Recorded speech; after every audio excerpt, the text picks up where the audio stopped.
berhenti mengasihani diri sendiri, berhenti mengeluh, berhenti menyalahkan orang lain dan keadaan, berhenti menyalahkan Tuhan. Ambil tanggung jawab pribadi. Anda pulih atau tidak, itu tergantung dari respon dan keputusan Anda. Saudara, mari kita buka sama-sama firman Tuhan di Yohanes pasal yang kelima. Di Yerusalem, dekat pintu gerbang domba, di situ ada sebuah kolam yang disebut Bethesda. Di situ ada 5 serambinya. Dan di serambi-serambi itu berbaring sejumlah besar orang sakit. Ada orang-orang buta, orang-orang timpang, orang-orang lumpuh yang menantikan guncangan air kolam itu.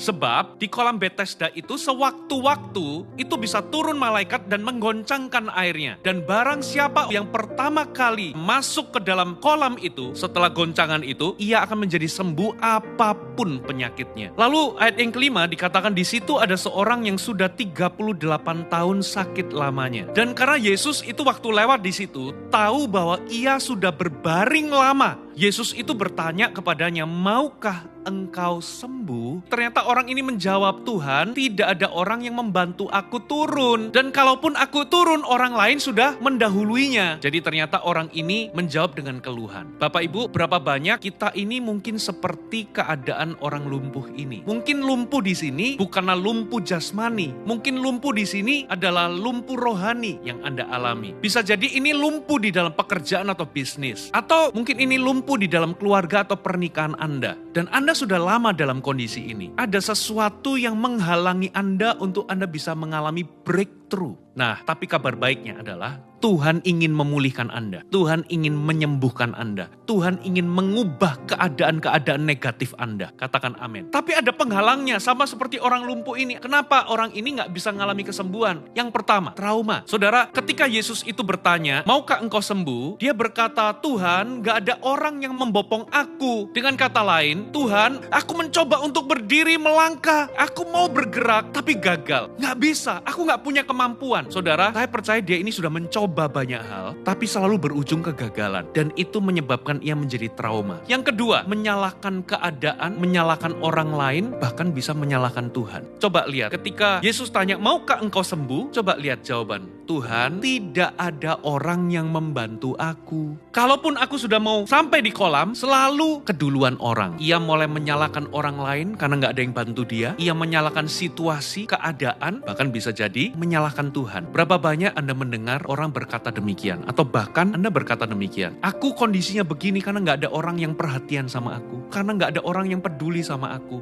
jadi begini, kecanduan, aku lari ke narkoba karena orang tua. Bolehkah saya mengatakan kepada saudara di tempat ini, kalau saudara berpikir bahwa ikut Tuhan gak pernah ada masalah, sorry saudara, saudara salah besar. Orang yang tidak mengalami masalah jadi orang gampangan. Bagaimana mungkin saudara bisa disebut lebih dari pemenang? Kalau menang aja gak pernah. Loh, malu-maluin loh saudara. Disebutnya aja lebih dari pemenang. Menang aja nggak pernah. Lah kapan saudara menang? Lah kalau ada masalah tidak selalu buruk. Tuhan seringkali mengizinkan masalah terjadi. Baik itu karena kesalahan kita, baik itu karena ada hal lain yang terjadi, baik itu karena seizin Tuhan. Apapun itu, masalah diizinkan terjadi bukan untuk menghancurkan saudara. Masalah diizinkan terjadi supaya nama yang diberikan kepada saudara itu bukan hanya jabatan, itu bukan hanya sekedar nama, lebih dari pemenang. Itu memang saudara. Tuhan tidak pernah berjanji tidak akan ada masalah. Tapi Daud berkata, sekalipun di dalam lembah kekelaman, aku tidak takut bahaya, sebab gadamu dan tongkatmu itu yang menyertai aku. Hari ini ada yang ngalamin ujian, murid-murid juga ngalamin ujian. Kenapa kalau ada yang sakit seakan-akan kita udah doa tapi Tuhan belum jawab? Kenapa? Supaya kita jadi bukan Tuhan gak sayang. Karena mungkin Tuhan tahu kalau Tuhan sembuhkan saudara udah gak mau lagi ke gereja. Kenapa Tuhan kadang-kadang nahan berkat? Kadang-kadang, kok aku belum sukses? Karena Tuhan tahu kalau saudara sukses, saudara gak akan mau cari Tuhan.